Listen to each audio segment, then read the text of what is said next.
Oh.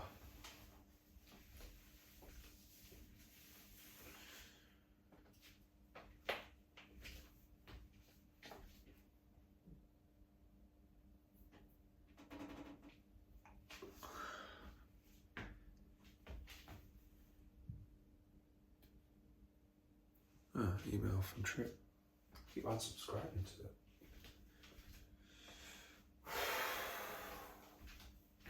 So this is morning. About just 11 according to this one. 11:07 according to that. 1 o'clock. 11:02. Probably around 11:11. That's the only one that stays right. So, yeah. So today, I woke up late. I woke up a couple of times, 3 and then 6. And could hear noise outside. I just slept in a bit, and I still look tired, but I don't know why I still look tired if I've slept more, but probably eyes are puffy, probably dehydrated, I don't know at all. Maybe what I was talking about last night kind of mentally fucked me up a bit.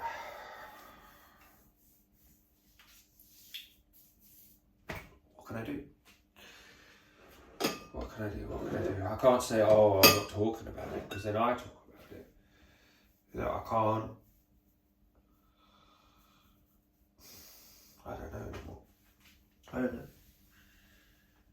don't know, because the thing is, like, talking about it doesn't change anything. That's the thing. It doesn't, like, I always, like, wonder, like, when am me and my sister just going to be free from this shit? Like, why do we always slip into it? Slip into this kind of,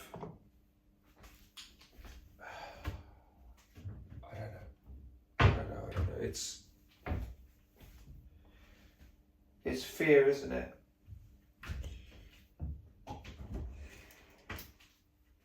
It's fear and anger. It's fear and anger. It's a wish for my mother not to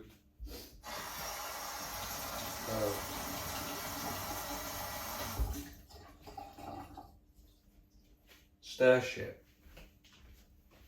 And then I always feel fearful because I feel fearful of some monks. One monk said that they get bad karma and everything with parents. And like,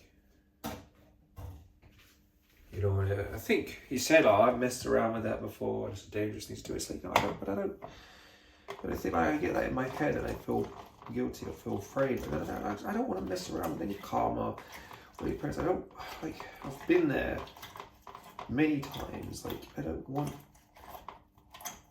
to be getting revenge or anything like that. I don't want to harm my mum. All I want is for her to just stop, it's just to get on with her life and accept that it's like, you know, if, you know, there's kids, I've got a couple of kids that I don't see. And the reasons why are very complicated, you know. It's not all down to me, it's not all down to them, it's a complicated one. Well, one's in Russia, he grew up in Russia. And the other one,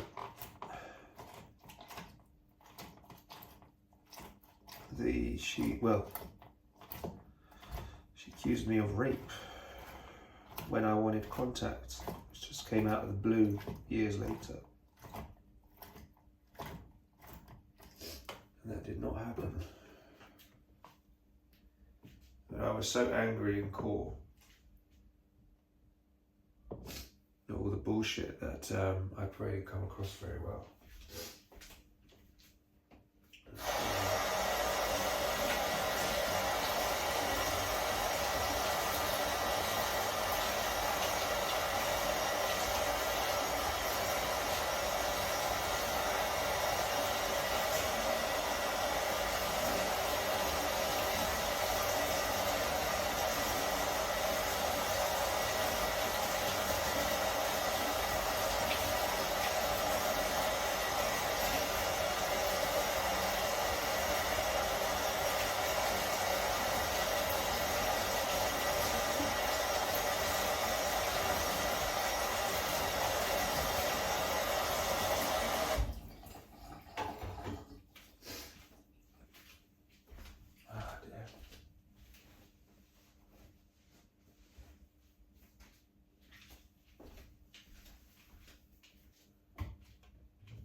This is why it's really painful when I get accused of shit I haven't done. Because it's like, it's always a reminder of that. It's literally giving me like PTSD. She doesn't know the damage that she's caused. Like, I always imagine like police turning up at my house and shit. I always imagine all of this bullshit happening to me. Because they've told her, you do realise, you know, you can you can change your mind anytime. She chose to withdraw. She chose to withdraw it because she knows it's not true. That's why she chose to withdraw it. I know it's bullshit. It's amazing how deluded people are. It's amazing how deluded people are.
Sometimes I think maybe it's karma. Maybe because I accused my mother of sexual abuse. But it did traumatize me what she did, stripping me naked. And as a teenager, pulling my trousers down and I've got like a bloody erection, like, obviously it's the morning, right? It's embarrassing, it's mortifying, you know. Well, maybe in her mind it wasn't sexual abuse because she was just trying to get me to school, get me dressed. There wasn't anything sexual about it. But for me, it messed me up. When it came to like, after that happened, I just remember just feeling angry around all females and I didn't know why. Because I couldn't process what had happened. I couldn't, in my mind it was like, it wasn't like, it was just repeating in my head, oh no, that's acceptable, just trying to get me to school, like trying to tell myself it's okay, and like knowing deep down like it's not. I don't know how to process it because I aren't really sure one way or another because I'm like 14, I don't know, you know. I was like,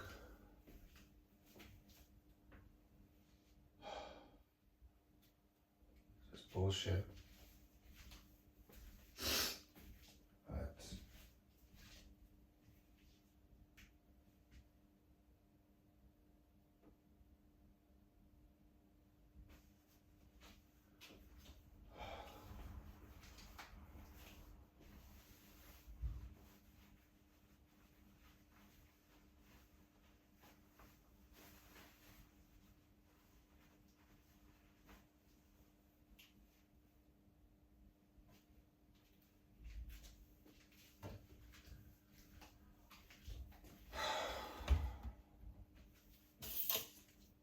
stressful thing to talk about, man. I don't even know where to start.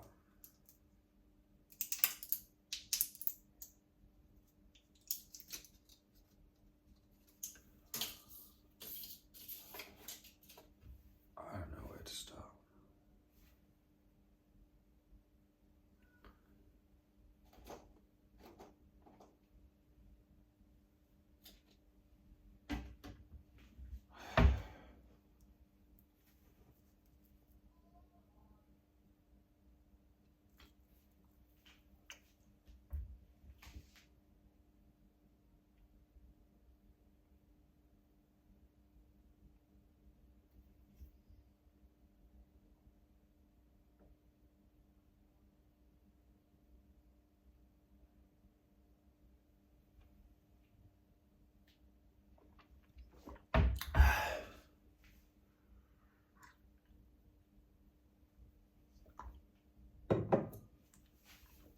Philip always said just start anywhere.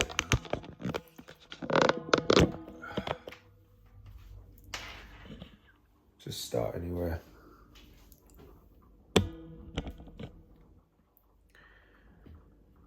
You know, I just feel if I don't, this is, YouTube has become like my therapist. You know, even though no one is, I don't think anyone is, I don't know if anyone who's subscribed is actually a trained therapist. I don't know if that's appropriate. I don't know if therapists watch YouTube, people in training maybe. But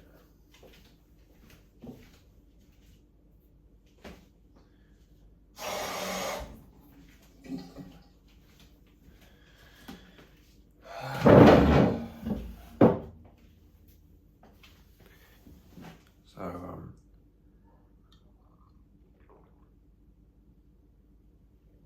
what was I even saying?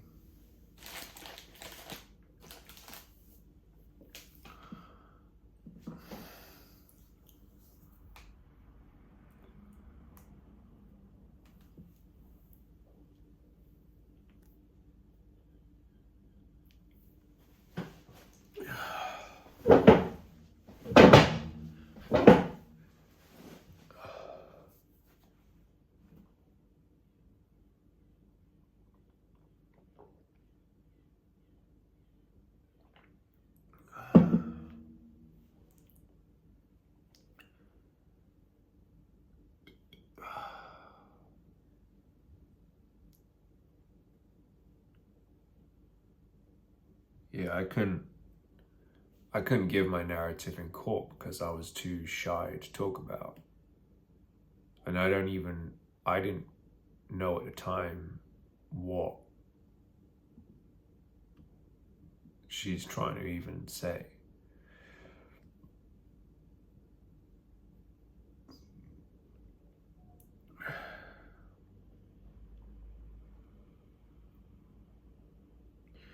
I don't know whether she's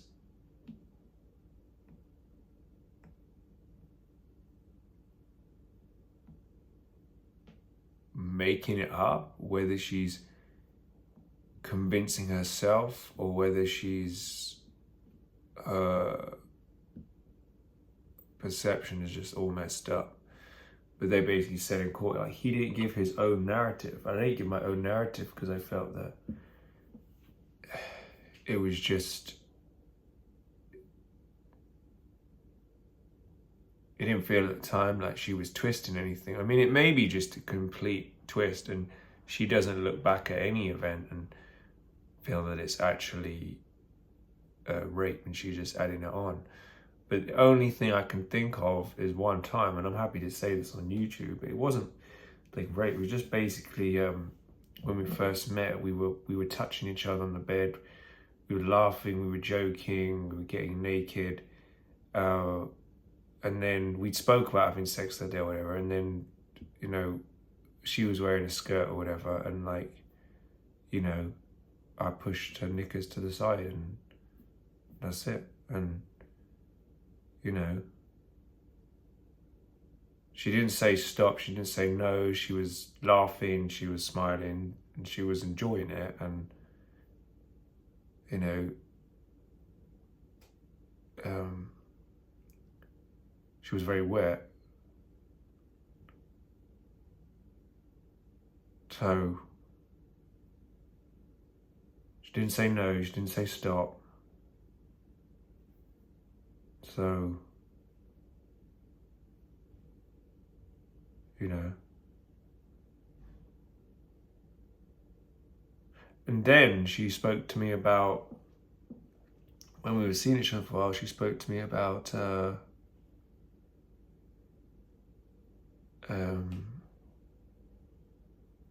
this, how in like Nigerian community or something, they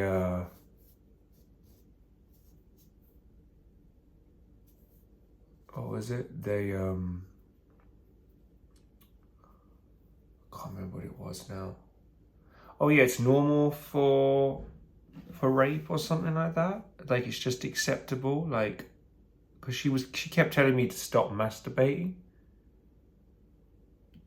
and she was saying it's cheating if you masturbate. But then she was saying that it's acceptable for Nigerian men to, if they haven't had sex for a long time, they'll just rape. It's just the norm. And I was like, well, confused. Like, why is she telling me not? And then I realized that, of course, she wanted to get pregnant, basically, because she was here on an expired. She was here on her brother's visa, and it expired. It totally expired. So she was basically here illegally. So she had no right to stay. But once she had a kid with me, and I was on the birth certificate, and they know that I'm born here, despite obviously clearly being somewhat ethnic, but I'm born here, and my parents are born here. Oh no, my dad's actually born in India, moved here when he was 3. My mum was born here. Obviously I'm Jewish, you can see I'm not pasty white, no offense. But, yeah, so maybe I shouldn't say that. Should I cut that bit out? I look a bit racist. No, I don't know. It's probably just like one of my brother-in-laws is like that, and I just feel like he's always been a bit, to me, but whatever. He's English, but middle-class English. They're like us. Where are we going with this? I can't fucking remember now.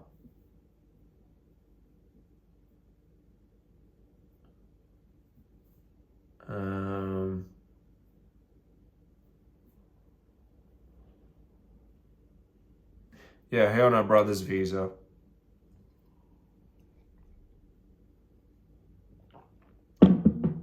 And brother's visa had expired. She had no right to stay unless then she had a child with me. And then put my name on the birth certificate.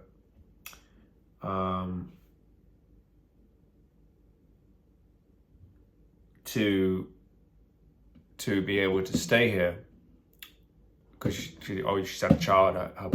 She can bullshit people, and her boyfriend was born in England, which I am, but we weren't even together. She split up with me soon after we found out she was pregnant. Surprise, surprise. So, where was it? This is so difficult. This is so stressful. So I don't even know where to. It's like I feel like I'm reliving it. So 6 months. No.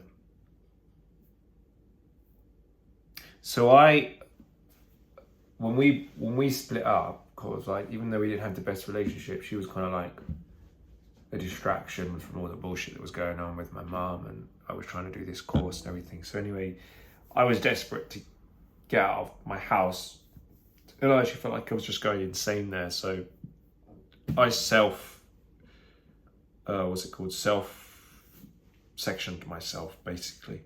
I was there for 5 days. And she knew about that. So she tried to once... oh wait, what happened now? Yeah, so no, I came out of there. And I lived somewhere else for a while. And then I was in a recovery house for a bit, and then I lived somewhere else. Yeah, when I was living somewhere else, that she was overdue with the baby, our daughter, and then she, I saw her. What was it? Once. Maybe twice.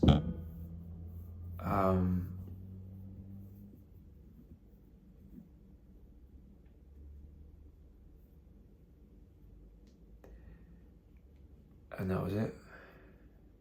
And then I never got to see her again after that.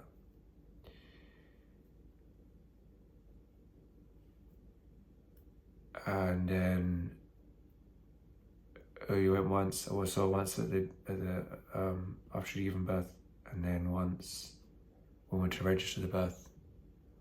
And I remember at the time putting my surname on, and my dad was like, you should be on it. Your surname's on there. Little did I know, actually the only reason why she put my surname on there was because she wanted to be able to stay in the country. Understandably, rather than go back to wherever she lived in Nigeria.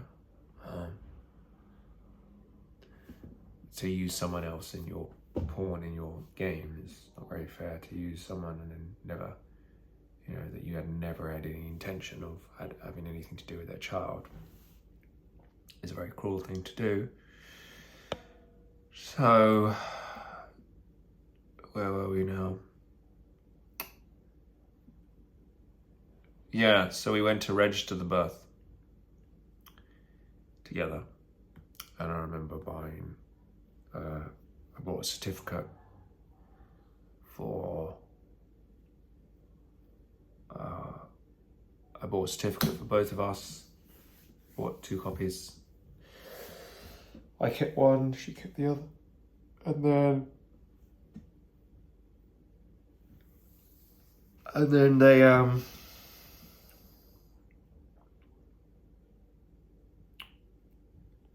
still suffering PTSD from all of this. And then I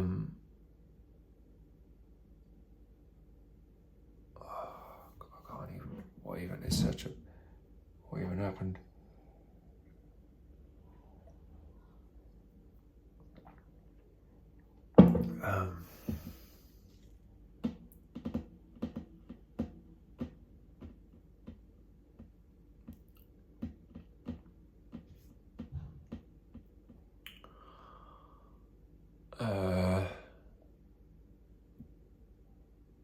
Yeah, once she'd got her leave to remain, once she'd got her indefinite right to stay because she had a child in, she could see that the child is British because I'm British and I'm on the certificate. Then she got what she wanted, so won't admit this in court, but she was actually asking me, and my family will remember this, I mean, I wish we had this conversation recorded, but she actually was asking me to take my name off the certificate. This is what she was doing. She was asking me to take my name off the certificate. She never admit this. She'll never admit this at all. But she like, I don't even think the court I don't even know where the court even believed me, but this is what happened. And my sister will remember this. She was actually asking me to take my name off. And I recall she wanted to put someone in her family on the certificate. And I'm pretty remember, my sister will remember, but I'm pretty sure it was her uncle she wanted to put on the certificate. And I don't think she fully understand how things work in this country. I think she thought that who you put on the certificate is like, because she knows they have not even rights, they have parental responsibility, which really I've learned as a father kind of counts for fuck all. But maybe she thought I would use it to get somewhere, which I did, and I got nowhere. But she asked, and I said, no, I'm not doing that. I said, you hate me that much. You would rather it look like, as far as anyone sees the birth certificate, look like you had sex with your uncle. What the fuck? She was actually asking to take my name off. She was like, just walk away quietly. Take your name off. I know you have mental illness. I know you have bipolar. And she was, that was another thing. She was asking for my medical records because she was trying to use them against me. She was trying to say, she is the most crafty motherfucker. She was trying to say that our daughter wasn't well. and she was basically suggesting that saying that she needed my medical records to find out information about our daughters, to see how, to something like she needed my medical records to show any health issues that I may have, so it may basically so it will so they can find out what's wrong with our daughter, how it would be linked to my medical record. But there was nothing wrong with her. She was perfectly healthy. There was nothing wrong at all. I saw her twice and I could see there was nothing wrong. And she tried to say she was in this hospital. We didn't believe it, and we called up the hospital, and we called up the hospital, and what was it? We called up the hospital, and what happened? Yeah, there was no child by that name there. They told us flat out, there's no one there. She's not here. So I knew at that stage, okay, she's willing to lie. So she said that our kid is in the hospital. And what else? Yeah, so she tried to say it was not well. I tried to say that she's got tubes coming out of her. She's got tubes coming out of her. She's in hospital. She wasn't. She didn't have any tubes come out of her, and she wasn't in hospital. She tried to say that to use my fear for daughter's not well, to try and get me to hand over medical records. All she wanted to do, which is what she did, she wanted to dig up my record. She wanted to dig up any mental health stuff to use against me, to make out that I'm a danger, to deny me basically access to seeing our daughter. She didn't manage to do that. She didn't manage to dig up any medical records. Not that there not that there even was any medical records that would present me as a danger to my own child. It would present me as having arguments and with my mother, and it will present family stuff possibly. But I mean, no, I don't even know how much is even written on the record. I mean, there'll be like anxiety, and there'll be like anxiety disorders, and there'll be like records of medication. There'll be records, but basically there'll be mental health related stuff.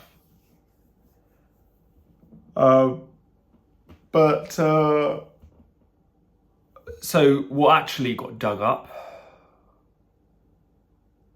wasn't any mental health related stuff,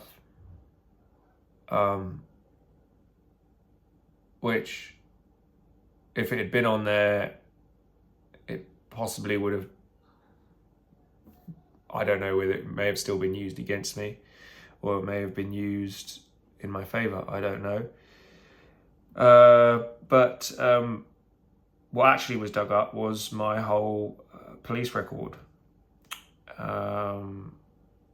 And that was used against me, and that's all basically the shit that my mother had put on the whole record. All this, basically everything on that, pretty much everything on that had something to do with her.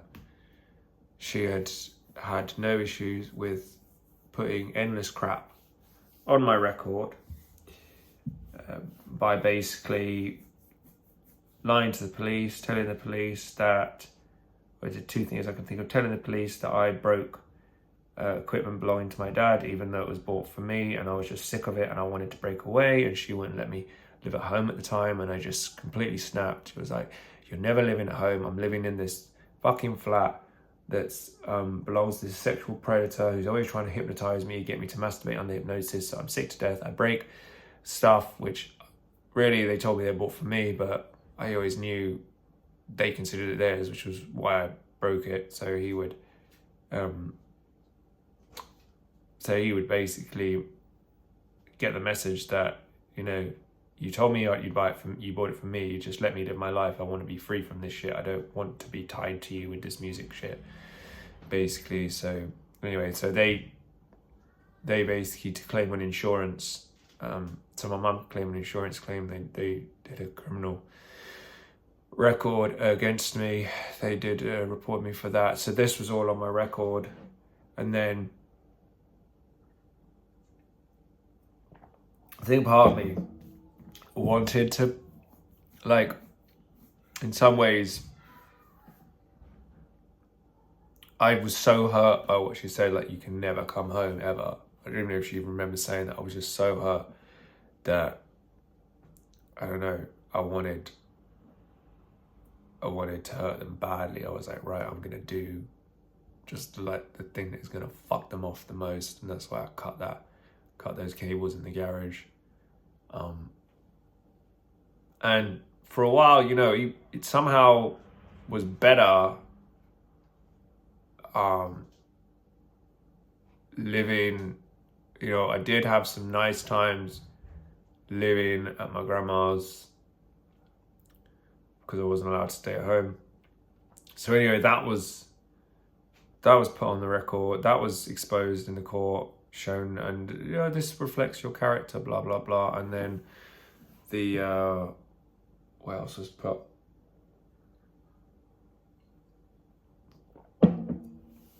That was put on there. And then, yeah, murder threats. As I said, it was said in jest. I wasn't actually going to kill anyone, but that was put on there. So it looks pretty bad in court, you know, with me supposedly guilty of criminal damage, of actually breaking what was bought for me, but because she wanted me to get in trouble, she said it belonged to him. Even though then the most bizarre thing is then, you know, if I get angry with her and say, you know, you've been a shit parent, she'll say, well, look all we done for you. We bought all the music stuff for you. We bought all the music stuff for you. And that's like told around the whole family. We bought all the stuff for you. But you didn't tell anyone, Mum, that you actually convicted me. You actually pushed for a conviction, and you said that the equipment belonged to my dad when you did that. So whose is it exactly? I'm being arrested and charged and convicted for breaking equipment that belongs to him. But yet, when you say how much you've done for me, you say, look at all this stuff we've bought for you. So it kind of like, she just says whatever suits her in the moment to make her seem so wonderful and me seem so terrible. This is my mother. And this is why this is particularly painful, even having this still go on with my sister and everything. I think both of us, speak for both of us, we just want to be free from her bullshit. We know that she's always going to cause endless problems for us, so we've just, for both of us, so we've had enough. Maybe I said for her, because maybe I feel I'm just done with it, and maybe my sister's just not done with it yet. I don't know. She can't be done with it because she's got what she said being used against her with her own child. I've had it used against me with jobs, with contact, with my first child,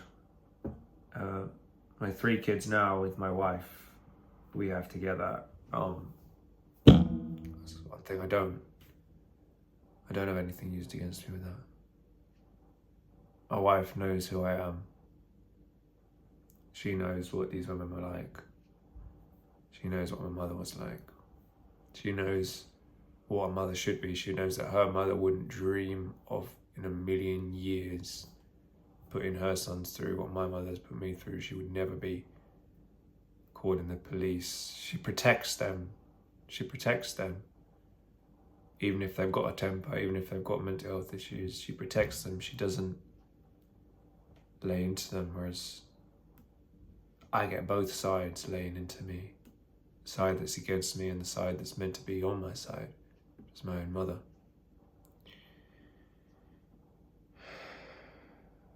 So where were we with this?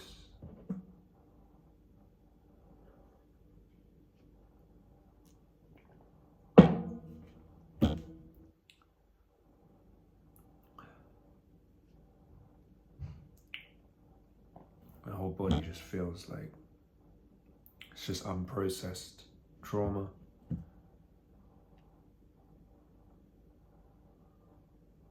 Just.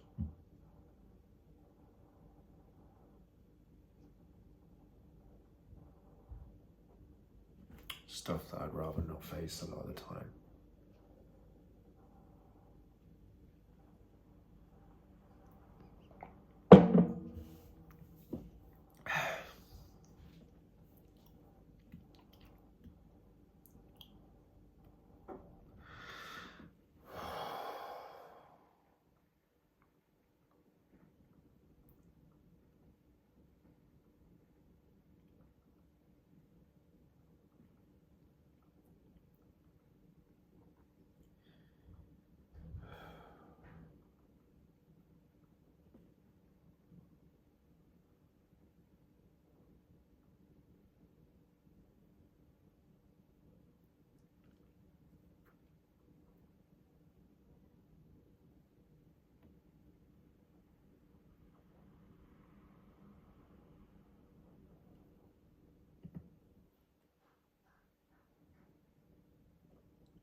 Suppose that's my next biggest fear, is that my mum will try and cause some problem there for me as well.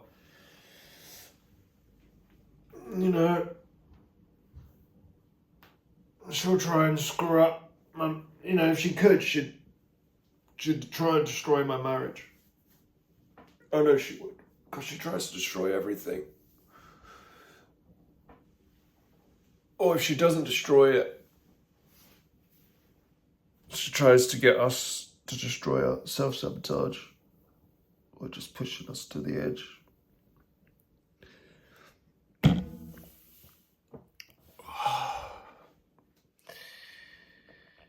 Ah, dear.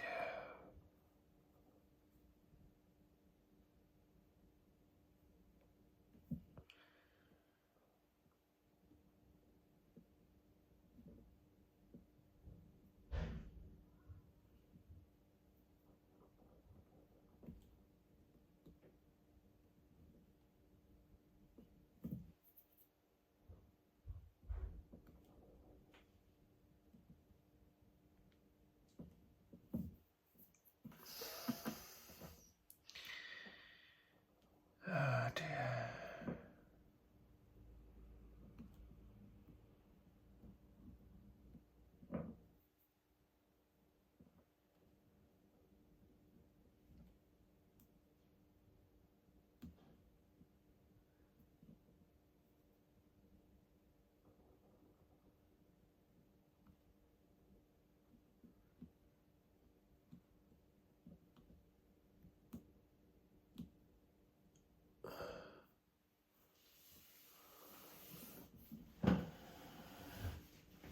May as well do the dishes.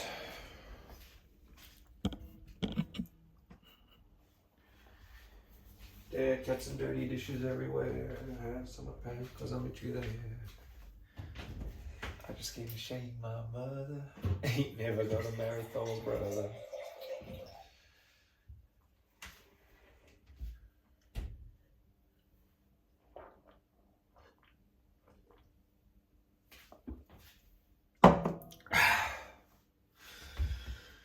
Oh dear. Should probably go and collect the meds today, actually.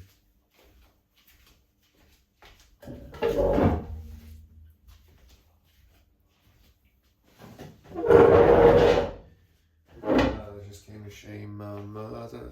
Ain't never gonna marry Thor's brother.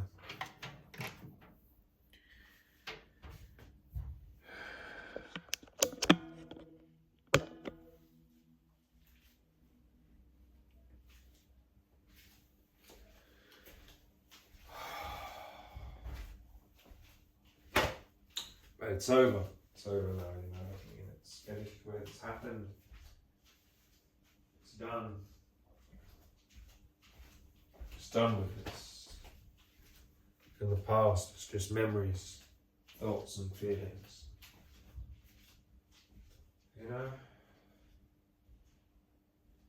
This has been the story of my life. Every time I'm trying to fight but that's the problem. I try to fight.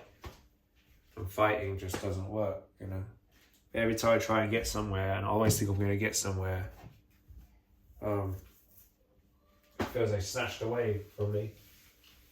Because something is dug up from the past that usually gets me. Something is dug up. And it's always family shit. And it's always been to do with my mum. Almost like every fucking time. Something is dug up to usually gets me. And it's always something she says to me. Every time. And now the same thing is happening with my sister. She's doing the same thing to her. Except it's even worse because it's to do with her own child. With me, it was to do with. Well, it was. It was. I don't know. Maybe it's different for a mother. I don't know. People say that, but it was. I don't know, it's just as hard for me. I think. I don't know. I don't know. Who knows? Parent is a parent. Whether father or mother, it hurts. Still hurts. Maybe when the child is just born, it's the mother and child one bond, but not maybe. I know that. I don't know. Can't quantify what's worse. It's just hard all round.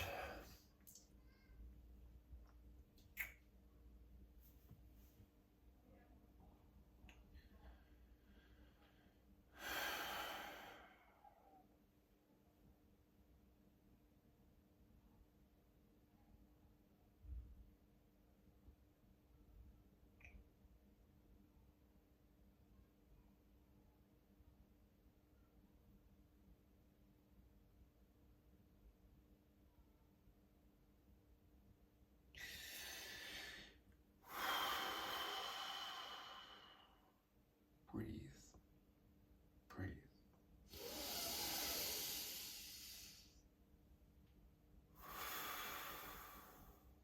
This is where meditation is really important.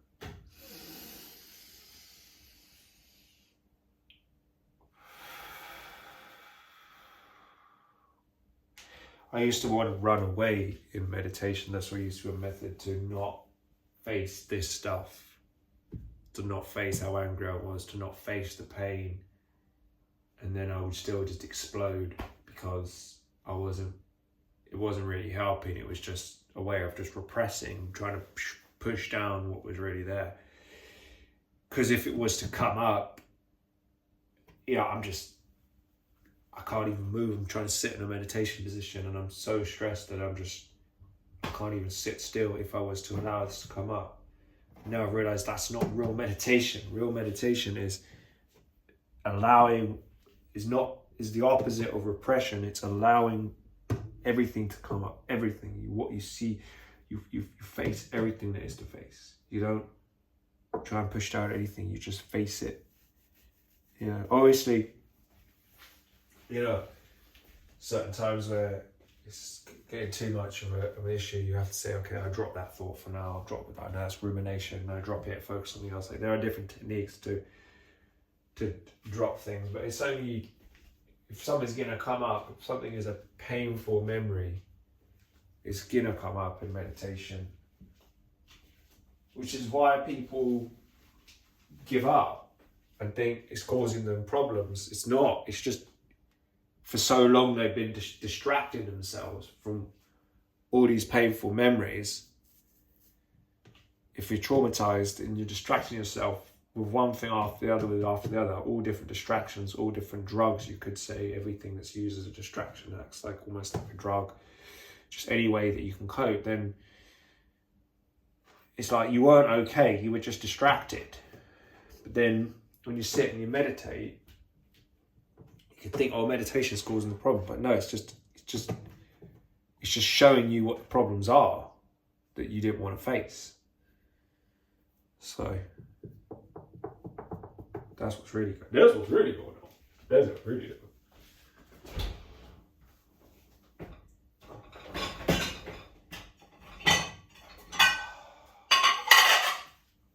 Gonna need a shower today. I hope I have a shower today. I don't know whether I will, whether I won't. I don't know.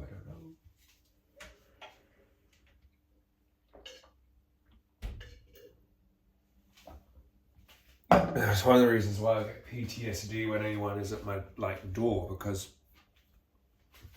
every time I imagine that the police are going to be outside my house, because she said, they said to her, oh, anytime you can change your mind about pressing charges, blah blah blah. And there were reports that were like, oh, Mark still needs to be found and needs to be questioned, blah blah blah. And it's like, fucking for real. Like, I got used by someone to have a child with them so they could stay here. I was told not to masturbate. She told me she was coming off the pill, but she probably never was on the pill. And then, when I try and get contact to see my own daughter, she accuses me of rape. If all else fails, accuse the man of rape. There you go. There's a strategy. There's a strategy for all the women out there that deny the father's access to their children. If all else fails, you can always accuse the man of rape. How's that?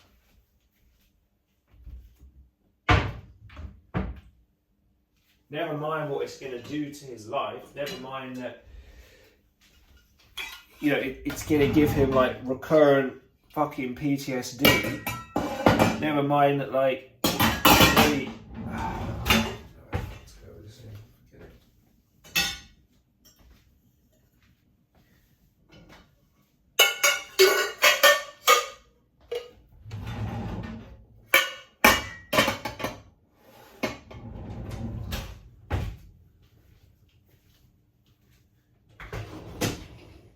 She was laughing, and I don't even know if she's even referencing that. It's just I had to wrap my brains to think, what is she even fucking talking about? But if she is referencing that, and that's all I can think of, then I don't know what she's even referencing. Someone's laughing and smiling, and wet as anything. I don't see how that's fucking rape. She knows it's not rape.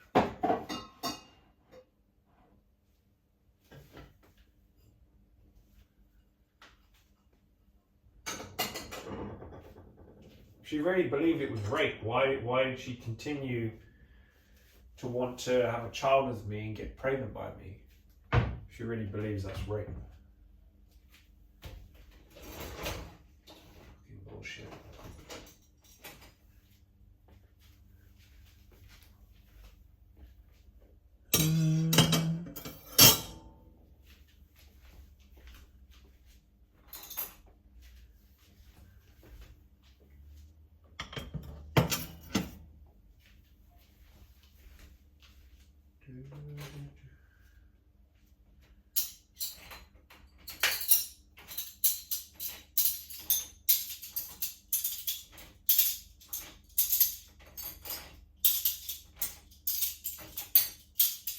What was probably used against me in the court was when I said there are times where she was more interested than others. And they obviously took that, oh, that means he raped her. No, it didn't mean I raped her. What it meant was that when she was pregnant and she came to see me pregnant, she wasn't that, like, interested in sex. And I was like, oh, can't we do it? She was like, okay. And it was like, that's not rape. If the man just says, oh, please come in. But the reason why she wasn't interested, like she was before, as much as she was before, was because she already got what she wanted. She was already pregnant. She was already heavily pregnant. And she only used me to have a child so she could stay in the country. That was it. She needed to find someone who was born here because whoever she was seeing was probably also an illegal immigrant. And that's not even me being here. She told me, that I'm racist and I called her and everything else, but I don't know what my mum said to her. Mum possibly did say something that came across as racist, or was racist. But all I said was that that she told the court basically that she was here on did I say brother's visa? I don't fucking know. Where are we going with this? Yeah, you get the picture anyway. It's a very stressful thing to talk about, but it's got to be spoken about one way or the other because I've got to process it, and you know I've got this shit hanging over me. But I mean, I don't think she would. You know, that's why I didn't. You know, it worked. I didn't bother. I had contact, not contact. I had what was it? Oh, I can't fucking remember now. I can't remember. I had like an application to apply for contact, but everything had happened with the court. And the fact that they said that we find it proved, of course I didn't get in any trouble because it was just a family court. We find it proved, we find all of this proof, and it's like, you know, with what evidence exactly do you find this proof? Basically she's saying it happened, so if the woman says it happened, then it happened. Not taking into account anything I've said, just basically you believing her when she's saying that I'm making it all up. Yeah, that it never happened.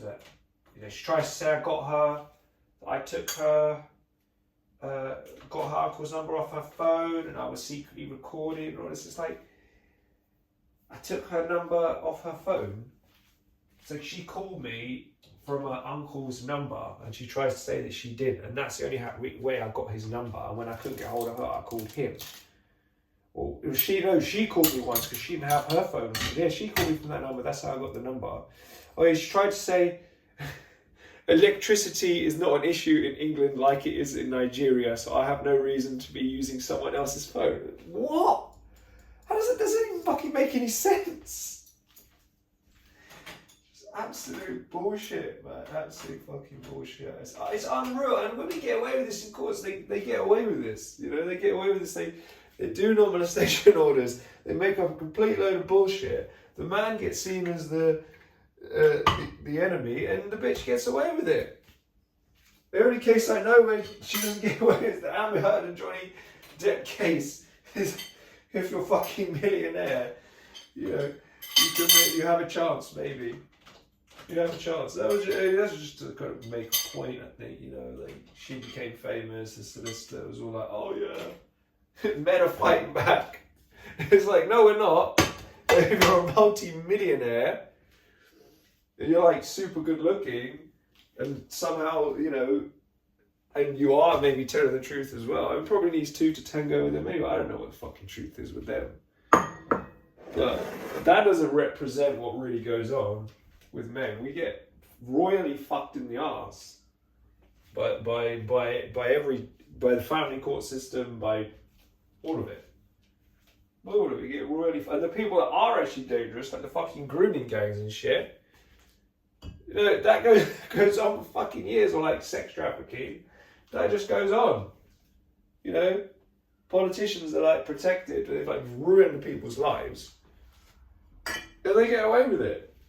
Because the people they've abused are so mentally screwed up, they have no way of fighting back. Which is, in a sense, what has happened to me. You know, that's basically what's happened to me.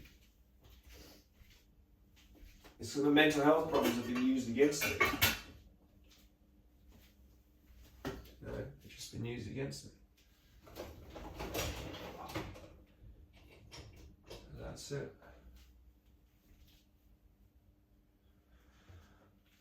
But maybe if I was mentally right, you could say, or mentally thinking straight, I wouldn't have got involved with these crazy bitches to begin with. I wasn't very good at predicting what would happen. You know, I didn't know. I was naive. I didn't know that people would just you know, use someone to have a child and then not allow them to see the child. I didn't know that people could be that cruel, but it turns out they are that cruel. They don't care. And the court doesn't care. The court doesn't value fathers, even though they say they do. But then when it comes down to what matters, when it comes down to actually taking into account realistically what has happened, and you know, just looking at the obvious facts that she clearly never had any intention of having contact, and then she comes out with a rape allegation, which just suits her perfectly because now she's got a non-molestation order, blah blah blah. So it's very hard for me to now apply for contact while that's in place. It's all looks really bad. You know, they on the one hand they say they want to support fathers seeing their children. On the other hand, a woman can go to court, make up a load of bullshit. The court will say they believe it, and then what's he meant to do now? If he's got all this shit, if he's got this shit hanging over him, even if he's allowed to, why is he's not going to go through with it? If you're saying you believe her, you know, she was trying to say, oh, she's been protecting me all this time. That's why she never called the police. Bullshit. She never called the police because it never happened. And now she's trying to make up some sort of bullshit because she's trying to find a way to get legal aid and find a way to get a non-molestation order and all of this. It's like, do me a fucking favour. Do me a favour.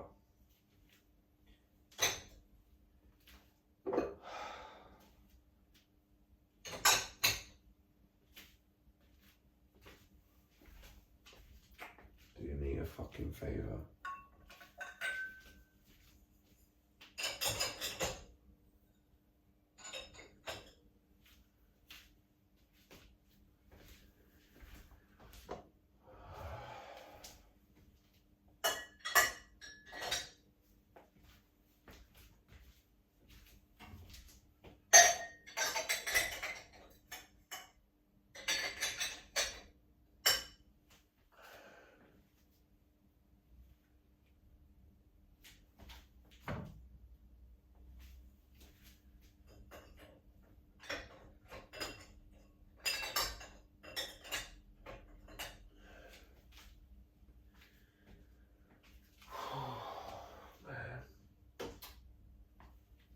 That's all of that done.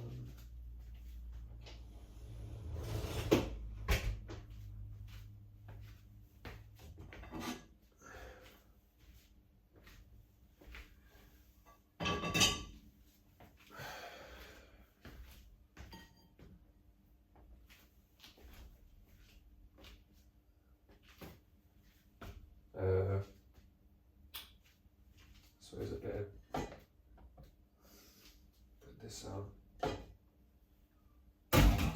suppose. Oh, that's been there for fucking ages. It fucking stinks.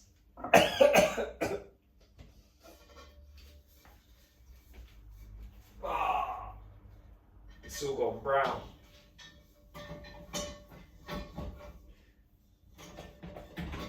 Oh my god. Oh no.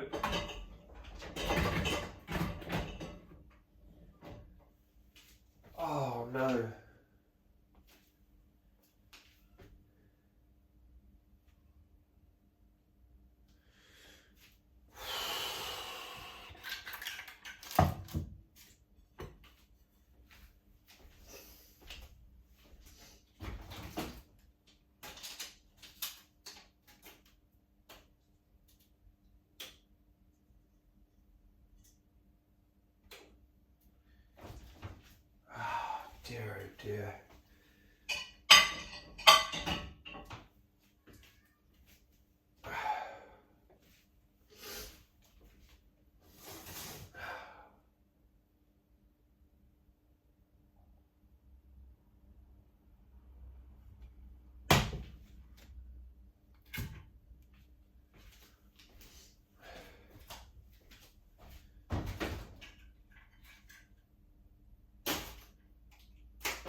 first hearing we had, the initial hearing, the guy said there was a male, not a judge, I mean it was online, it was a male magistrate or whatever, I don't know what you call it, it was online, judge, magistrate, no, it must have been magistrate, because it's not, I can't remember, but anyway, he was like, is there any reason why that she's doing this, that she's making these allegations, other than that she wants to get legal aid, so to deny contact? And I was like, finally, someone gets it. But then he wasn't there at the next hearing. It was someone else, and you could see that the women in the meeting, like the women on, like didn't like him saying that, but they didn't like it because they know it was fucking true. Yeah, they couldn't bear that someone was actually exposing what someone was actually doing. You know, he just did a what was it? Oh yeah, they pushed him. He was the only one that said that, and then they still basically pressured him to do what's it called? Like a provisional, like an order that hasn't really been. They put like a temporary order, a temporary non-mole.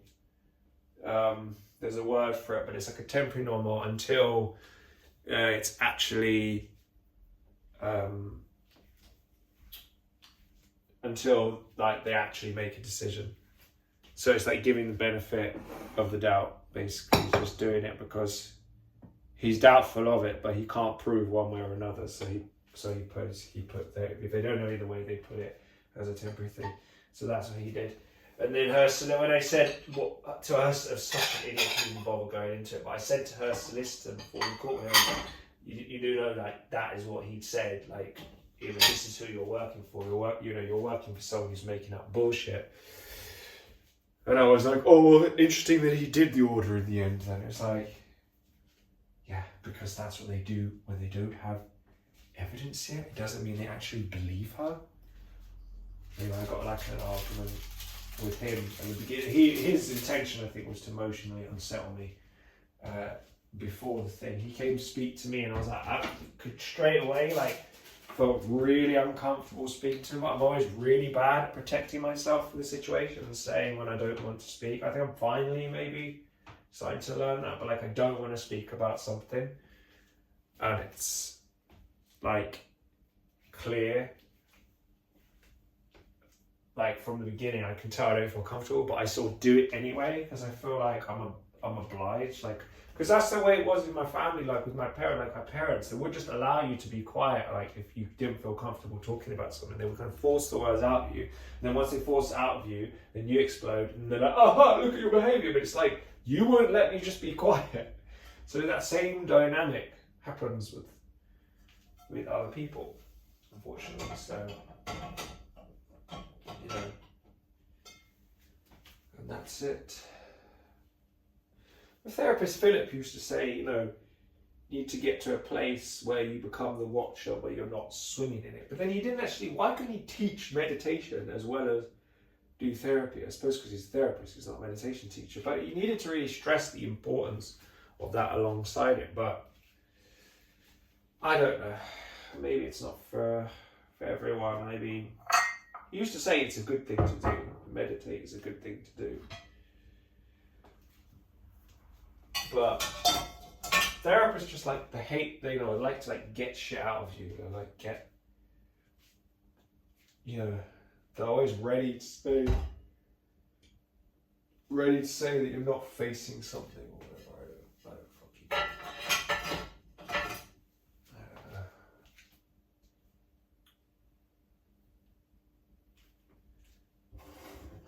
Maybe I'm ready to say I'm not facing something. Can I fit any more in there? I can fit this bowl in. I think. That's it. I can't fit this pan in. Oh.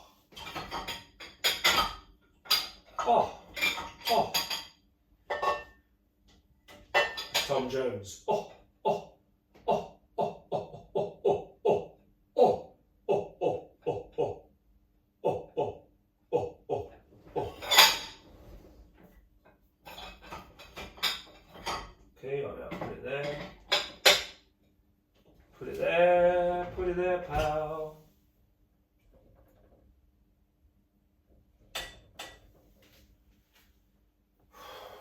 That's why it's painful to talk about it with my sister, what's going on with her, with the reports that have been unfair on her, being used against her with her mental health and everything. And this was particularly painful for me to even hear about this, even though I have empathy for her, I do. It's because it's a reminder of that our mother did the same thing to me, although it was, most of it was done many years before and then dug up later and used against me. And then mental health stuff prior to that, and stuff, so it was like 2010, there was stuff 2015. Basically there was a whole load of shit, and it was basically almost all of it's everything my mum had said, basically. So this is why now, this is a reminder when I hear about this. CL, I'm talking to you. But I know what you're going through. You're going through now is a bit similar to what I was going through then. You never get over it. All I say is at least you have contact. You know? At least you have some contact, whatever it is, as long as it's not acceptable how much it is. Of course, she should be with you, but at least you have contact. Like, I saw her twice and then never again. So, I don't know. I don't know if that, I know it doesn't make it any more acceptable, but I've been there basically.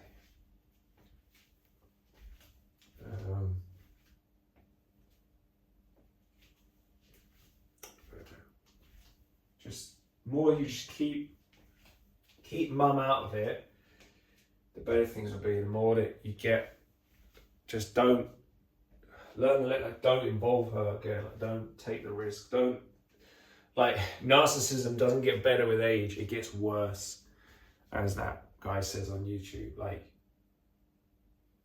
she's only going to get worse. Her behavior, like, things she's not learning from anything. She's doing the same thing that she did with me, with you. She's doing the same fucking thing. She did it with me. It's just fucking endless. It's just. I can't. It's just one cannot fathom. It's just one cannot fathom. I can't.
the dishwasher's on.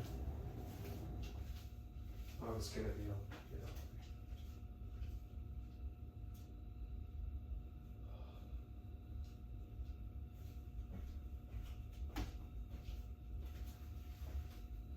Steve always said to me, your mind knows how to heal you. Your mind knows how to heal you. Does it? Does my mind know how to heal me? I don't know. I'm just tired of it all. I just want to run away sometimes. I just go become a monk. That's it. Becoming a monk. Live a monk, and no one can say you did this, you did that, blah blah blah. Because hey, you can't say that I did this with money. You can't say that I wasted money, because I can't touch money. You can't accuse me of rape, because monks don't have sex. I can't be accused, but then you still can be. That's the thing. They still can do that.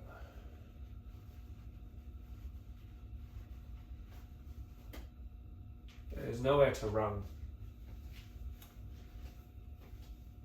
There is no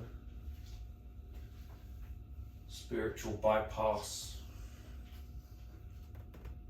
It would be a good thing to do. That's what they call it, spiritual bypass. Spiritual bypass. What's it all about? What's it all about? What's he on about? What's he on about? What's it all about? What's it all about?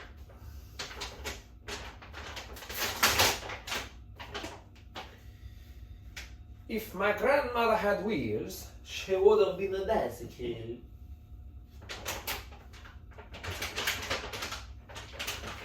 You know, it's a totally different beach. Leonardo DiCaprio, let's go! I'm Holly Phillip. Hello, I'm Philip Scafield, and I'm Holly Willy Billy Billy. Holly Willy Billy Billy. I'm Holly Willy Billy. Oh, and today we have Doris on the show. Hello, Doris.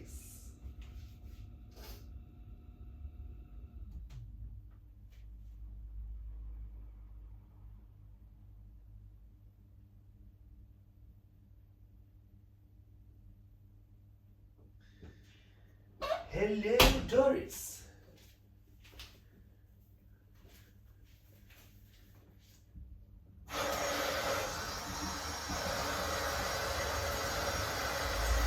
Oh, shut up.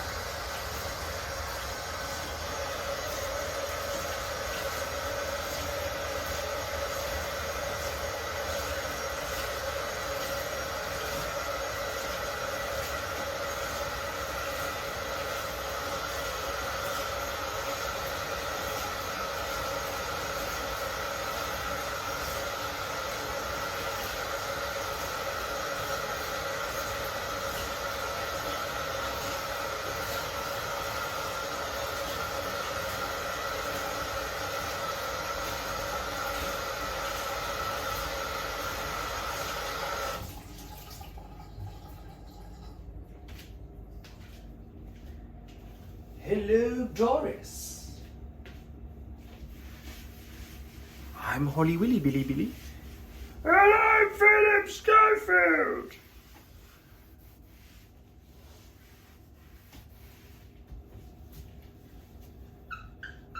Oh dear.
12:30 already. This needs to go in the wash.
Oh,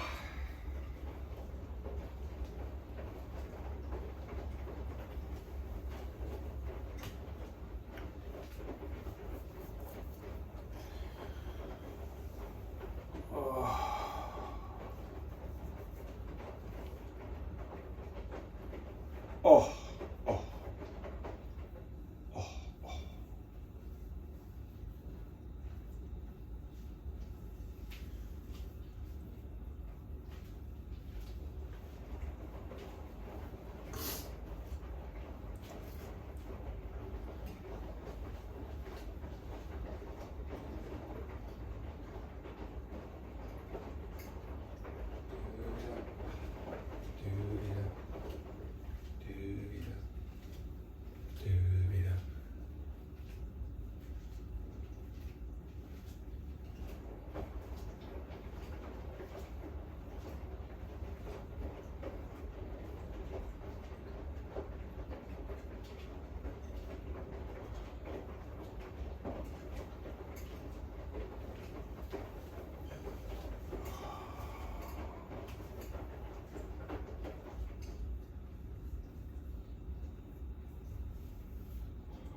If you became a monk at like 18 or something, and then you have all of this dramatic bullshit that plays on your mind when you meditate, but maybe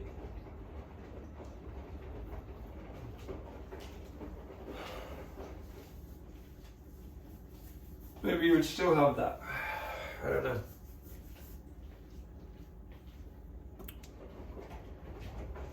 Maybe you would. Maybe you would. I don't know.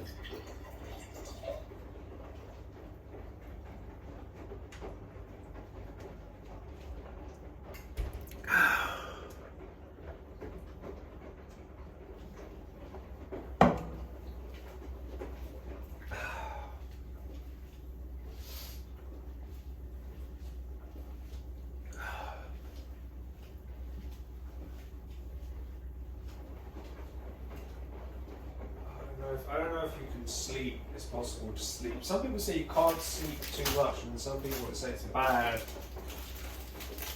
to sleep. But then, if your body falls asleep, surely it's because it needs sleep. Otherwise, it wouldn't fall asleep.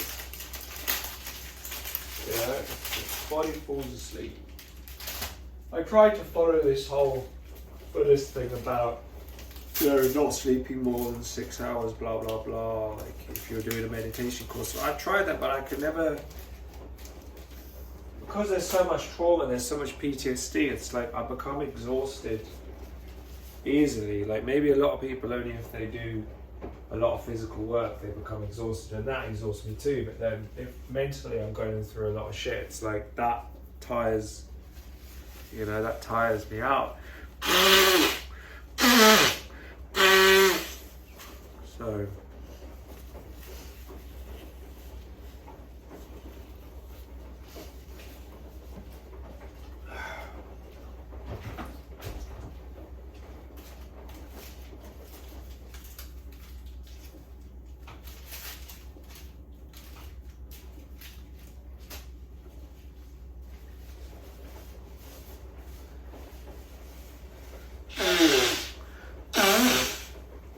some people think they have the way of doing things, but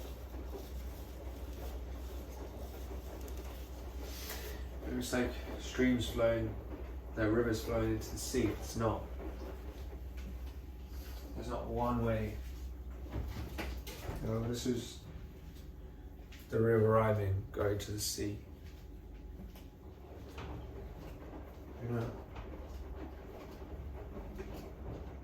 Philip said to me, we never get there, Mark.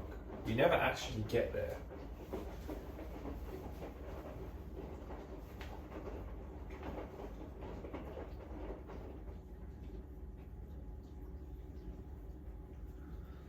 We never get there.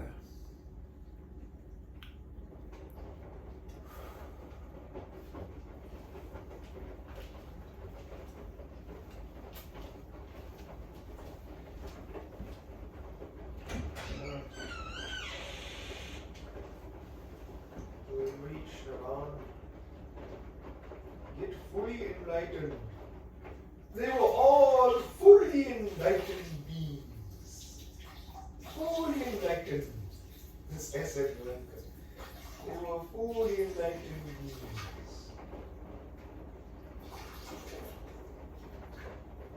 The rise of Dhamma. The rise of Dhamma. Fully enlightened beings. They were all fully enlightened. The rise of Dhamma. The rise of Dhamma. He thoughtfully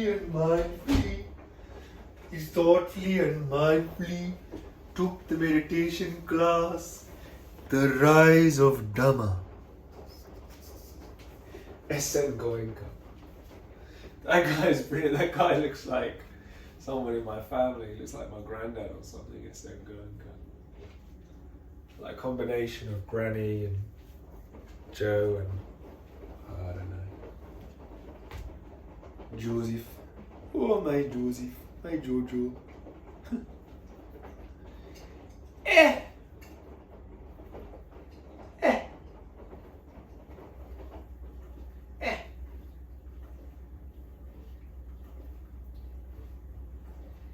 What's it all about? What's it all about? What's it all about? What's it all about? What's it all about? What's it all about? Hey!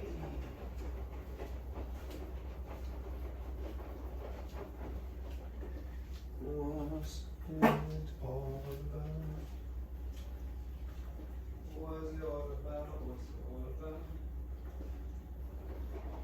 What's it all about? What's it all about? What's it all about? What's it all about? What's it all about? What's it all about? What's it all about?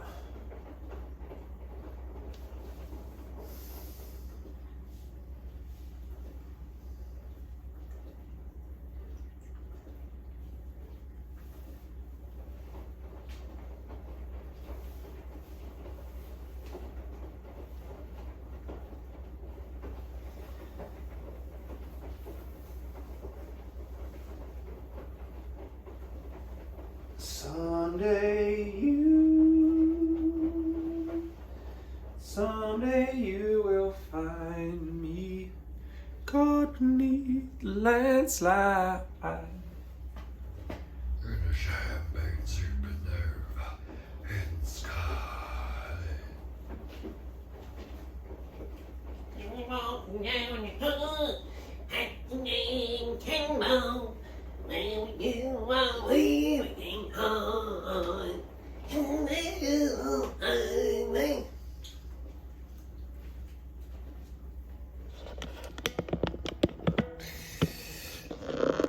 Man.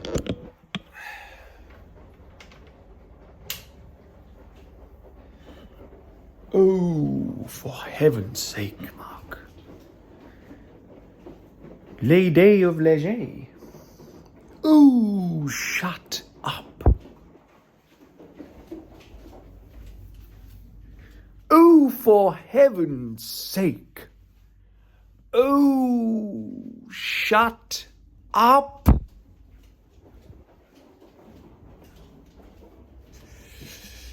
Oh, shut up.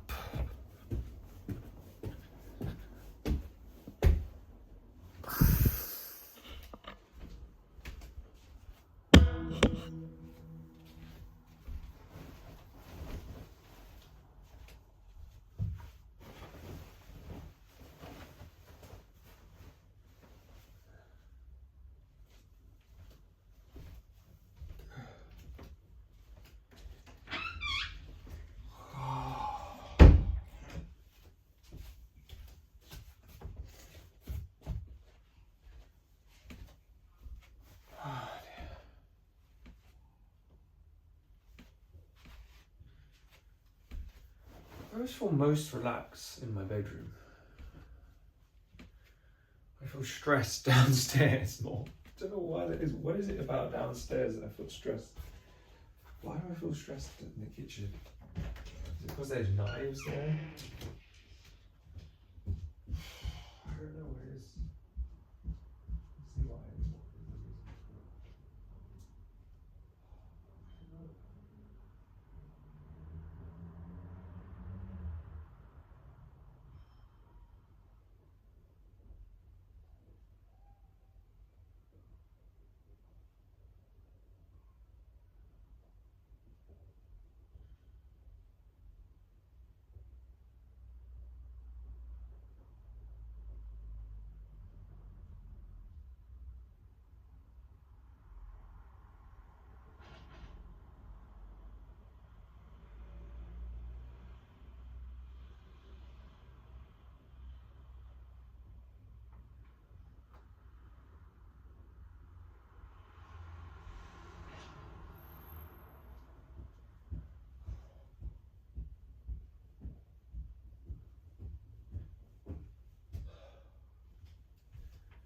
I think just because it needs a clean. That's the only reason why. I know I need to check. Oh, OCD again.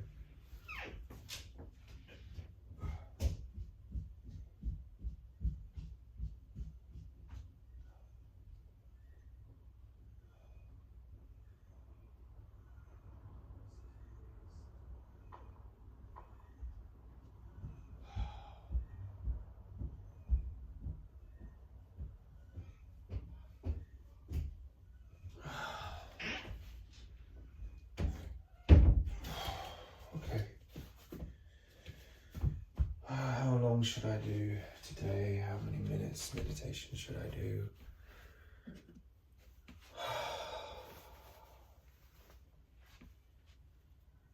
Um,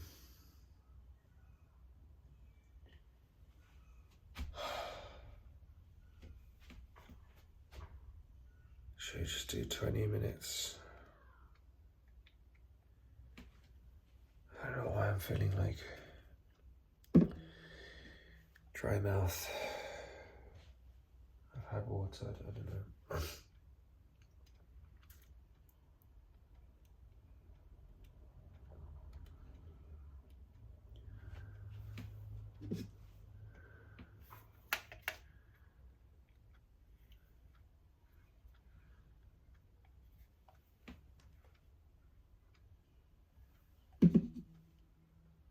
Minutes.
start again with 15 minutes walking and 15 minutes sitting, as we've had that little energizing juice. Why not?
Facing what's there, as painful as it is. No more running away. No more running away. Facing what's there.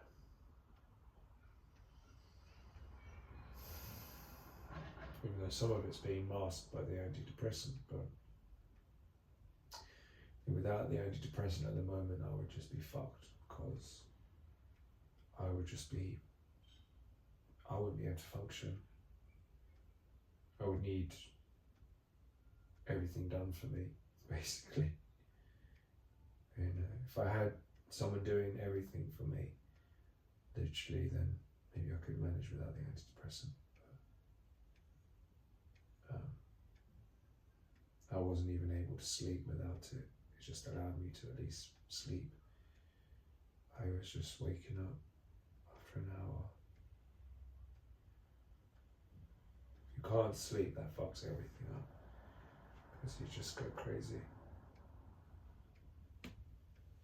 And I'm justifying, it's because deep down I don't really want to be on an antidepressant.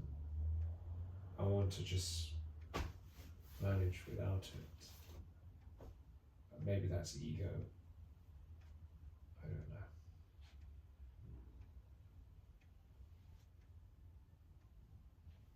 Plus it's stressful because they've given me this other brand and it's not working. It doesn't feel like it's working as well as the other one. And now I'm going to collect my next prescription either today or tomorrow.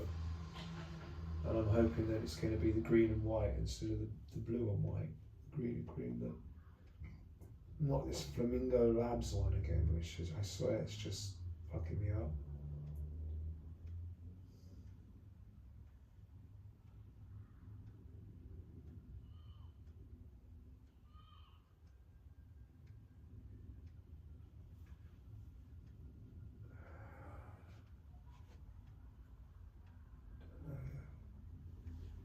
There is a difference, maybe it's not a huge difference, maybe there's other things going on, I don't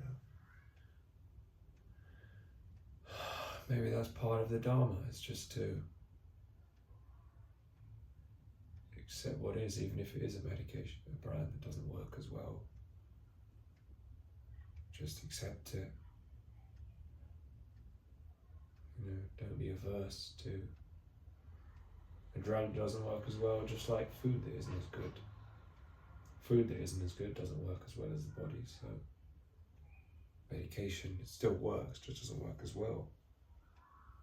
I can always ask.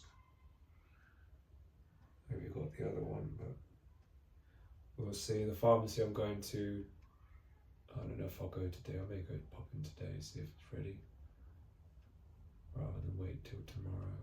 Tomorrow's the last tablet, but let's see if I can get the green and white.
Yeah.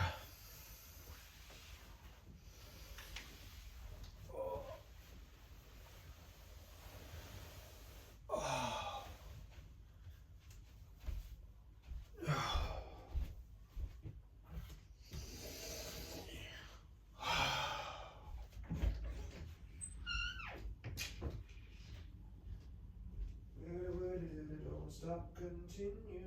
Realize I don't wanna be a miser.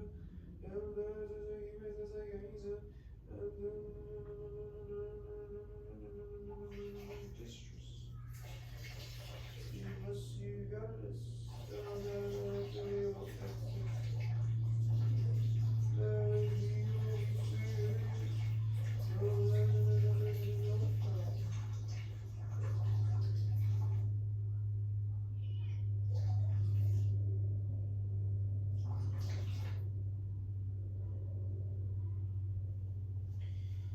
Never been a better time than right now.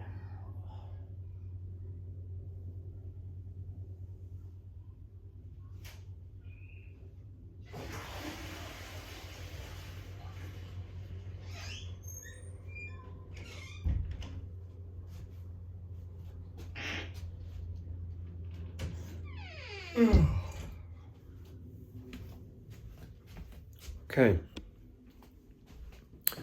Post meditation reflections. Oh, we're running at 2 hours now.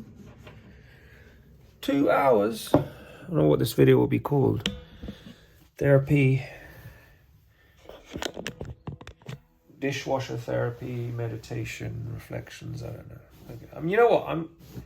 I'm just gonna. I'm not even gonna title it. I'm getting tired of always thinking. I'm just gonna upload it and that's it. And let it just be the date. I think maybe I'll just do all my videos like that. Just the date. But then people don't know what it's about. But I don't know. I know what it's about. So, but I don't know what it's about. I don't know. I don't know. People that subscribe probably know already what the channel's about. Mental illness. Running away. No, not really. Well, sometimes, yeah. But this session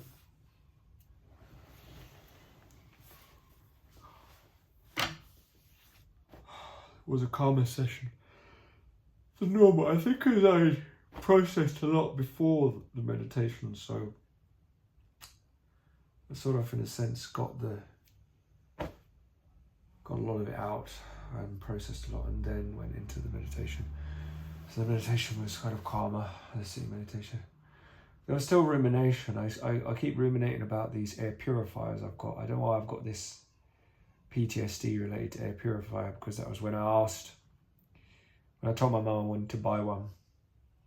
She was giving me money every month and I wanted to use some of it, transfer it back to her, and for her to buy this item for me, one is air purifiers. And then that was one of the times she threatened to stop the money. Well, I think she did cancel it.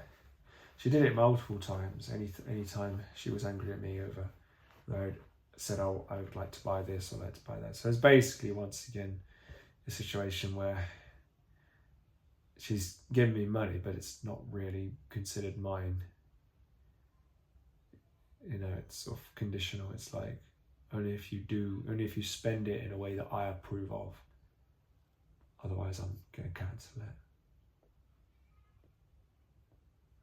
It's basically all about what she gets from what she gives. If she doesn't get in return what she wants,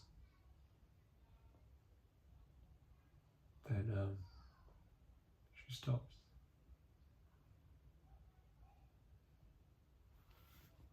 can't say that I've never been like that myself, I guess. I've learned from the best, though. Yeah, a bit of PTSD over this.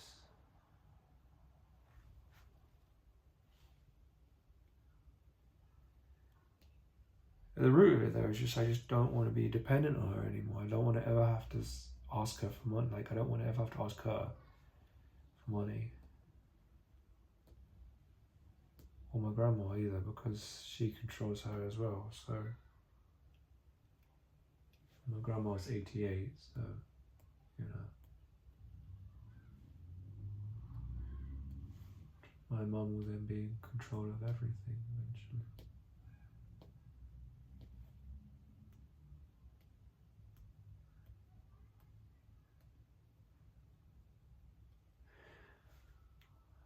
Nothing is forever.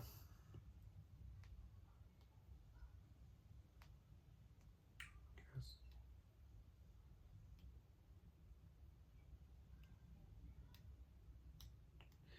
So I'm going to pick my thumbs when I can't process. The anxiety builds up. It's just a displacement, isn't it? It's a way of not facing. You know what? I'm stopping it. I'm not picking my thumbs anymore, because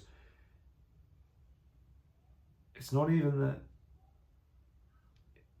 it causes such a problem to my hands. Okay, it peels a bit of skin off, whatever, but it's that when I'm doing that, I'm running away from really what's there. So what's there is I don't want to be reliant on her anymore. And I would also like to do a good deed, add to my bank of karma, and give these purifiers to a charity shop. I don't want to live a life where it's high expenses and I can't afford the filters for them, is what I'm trying to explain to my wife. She wants me to keep one of them, I think, but I don't want to keep any of them, because I want to keep expenses as low as possible. I only get £318 every 2 weeks, and that has to cover the running of my house, and then it has to cover also food expenses when I'm in her house. She also, she's generous, she spent a lot on her house and she's paid a lot, but between the two of us, we don't have a great deal of money. She works like 40 hours a week. The job is not pays that much. She's got a mortgage, which is almost £500 a month. We don't have spare money. And I don't want to be in a position. And she also spoke about sending the kids to this nursery that would cost money, and it's like, no, I don't want to be in that position, because then it'll be my kids that'll be screwed over. Then it'll be our kids that are screwed over, because like, it's bad enough that in the past they fucking said, oh no, we're not helping you anymore, and I've been in this terrible situation where I've got no money because I've had an argument with them and they've stopped it, or I've just tried to cut them out. It's another thing, it's like to see your kids hurt. Oh, sorry, you can't go to this nursery anymore, you can't do this anymore because grandma is in a strop and she won't help anymore. Not that she would even do it to begin with, and it wouldn't even be fair anyway, because she's not, I don't think she's not doing that for any other grandkids, so, you know, I just, money at the end of the day, money can help, but I've got to the point now in my life, money's just done more harm than good. It's just a way for, it's just been a way for her to have leverage all the time for her to have leverage over me. I just don't want it anymore. I don't want it. I don't want these machines. I just want to give them to a charity shop, and my wife may be angry at me if I give them to a charity shop. They're my items at the end of the day. They're mine. They belong to me, and I don't even want to give them to her, because I don't want us to be in a position where we can't afford to run them. The filters for the smaller one, in total, they're like 70, 80 quid for all, like the 2 different types of filters. The The filters on the large ones are like £130 each, and they need to be changed like every 6 months. And then when they're on, they use electric as well. And the kids are just going to mess around with them. It's extra electric. It's just like, I'd rather just look after our local environment rather than just like we all fuck up our environment and then put air purifiers in our house. It's like, it's fucked up. It's like the rich are churning out all this bullshit into the air with all of the cars and machines and goods that created everything that we're creating. It's all being churned out and being fucked up. And then, you know, they're putting, and I was one of those people, they're putting air purifiers in the house so we can have clean air. But it's still the same fucking air anyway that's coming outside from outside. You know, so the air's out, but it just means it's filtering out some of the dust and the allergens and whatever. But you know, you're not going to go outside. There's no air purifiers outside. You're going to just open the window. And they have to be hoovered, they have to be cleaned. You do get less dust when you've got them, but then you've still got the dust. You can't get away from dust because you've still got the dust on the air purifier itself. You have to clean that, and you have to buy that. I don't want to buy the filters. I don't want to have that expense. Just don't want it.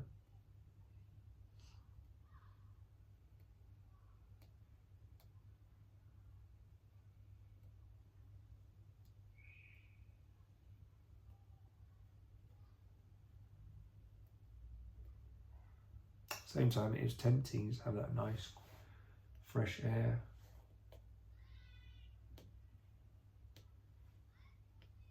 It's just not worth it. I've realised that even if I did earn a lot of money, it's a lot of pressure to keep that going. It can so easily fall apart. I have made some good money in the past, but it's a lot of pressure.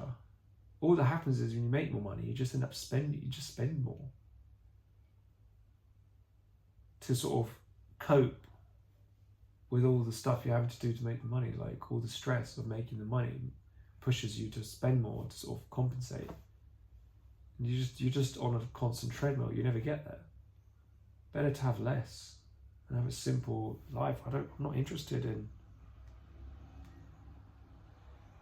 You know, the temptation comes up sometimes, or to be rich or whatever, rich. What does it do? If it happens naturally and you use the money wisely, fine. But to fight to become rich, it's a mug's game, you know, to do everything you can and become rich. And then once you've got it, you realise you don't even want it. You know.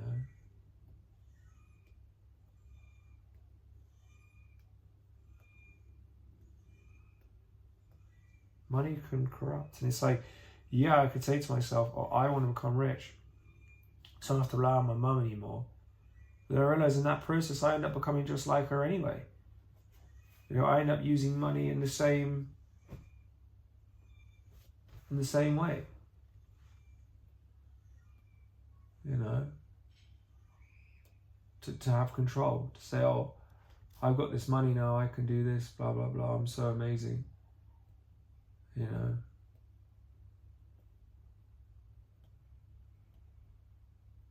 I just said awful things to my wife. I was like, you know, you need to learn how to be a wife to a rich man and all this stuff for me to be rich. I was just being an absolute jerk. And that's what money was doing to me, really. It was, I suppose you could say people show their true colours when they're rich. But I don't know, you could also say people show their true colours when they lose everything. Then you really know. When you've got nothing, when you're just locked in a room by yourself with nothing. Then you see what's really going on with the mind. Most people don't want to see it. For years I didn't want to see it. Sometimes I still don't. But it's either face it, face the mind for what it is, or face the consequences of not facing it are worse than the consequences of facing it. More risky not to face it. Yeah, you can go on for years and years distracted, becoming more corrupt.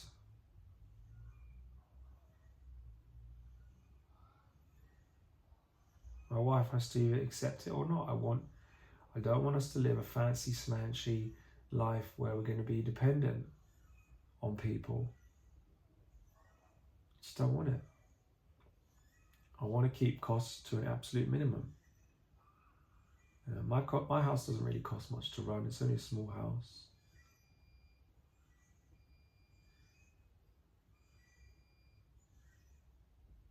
And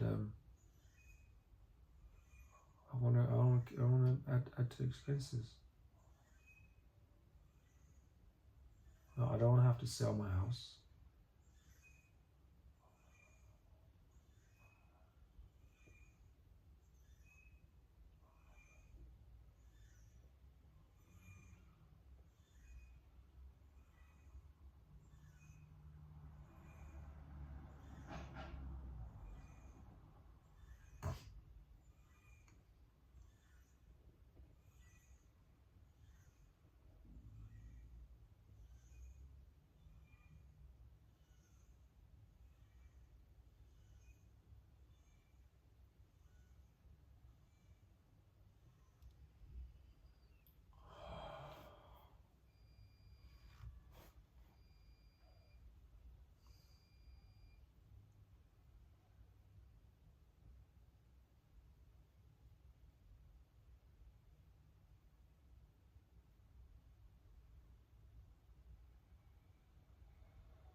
It wouldn't sell anyway.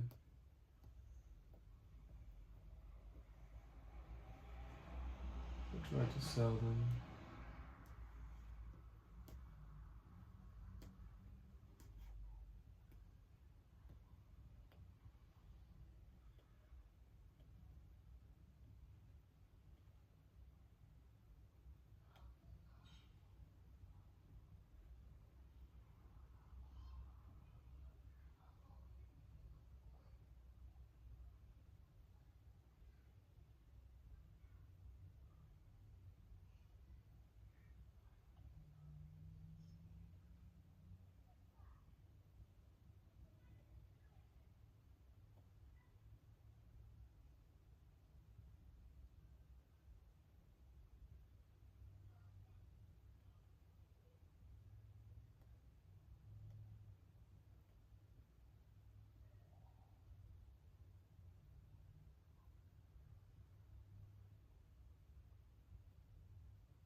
I guess I could just keep them in storage, but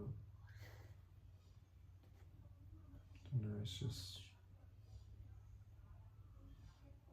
taking up space, I guess.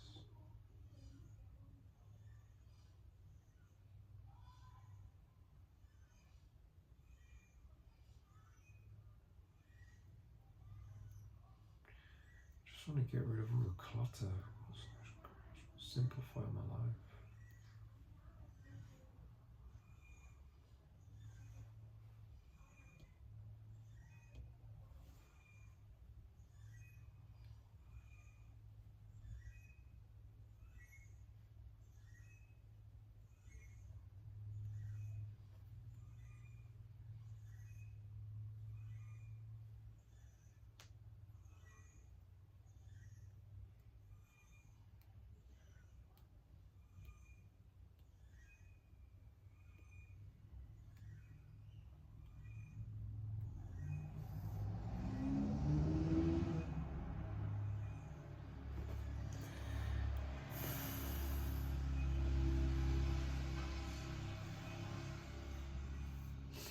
got to go what's in my heart. I've got to go with my intuition, and I know what I need to do.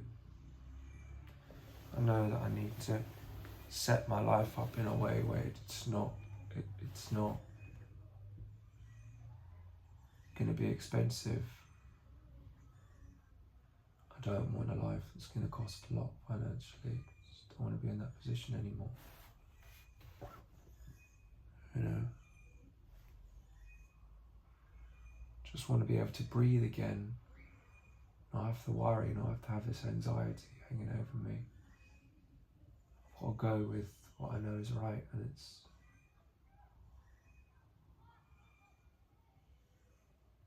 I did have itchy throat at one point, and it did help with it, but I think maybe it was just something on, I don't know, something on some allergens on some clothes or something that needed to be washed or something that had come from my wife's house, wife's family's house, something, because I haven't got it anymore by myself. It's not my wife's fault, it's something, because I think the washing machine there needs a clean real bad. There will be loads of allergens in the machine, because I've seen the inside of the machine, and it's got all of this fluff that hasn't come out. Obviously, like, loads of people using it like all the time, so you know, it's understandable that it's going to get kind of dirty quickly, like a lot of fluff on it.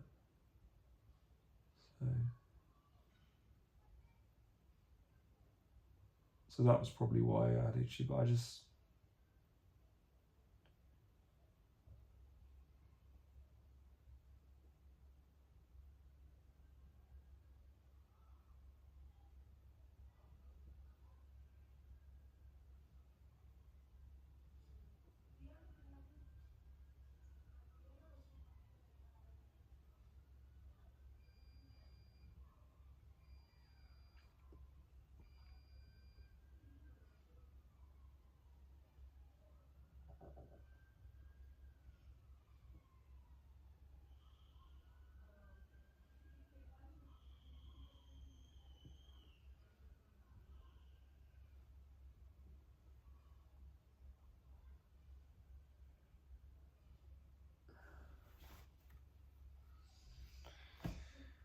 anyway,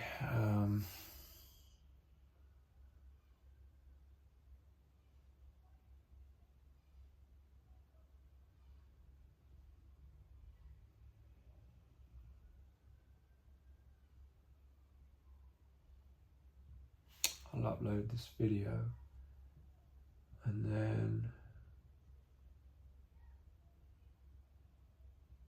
I'll call the charity shop to collect the purifiers.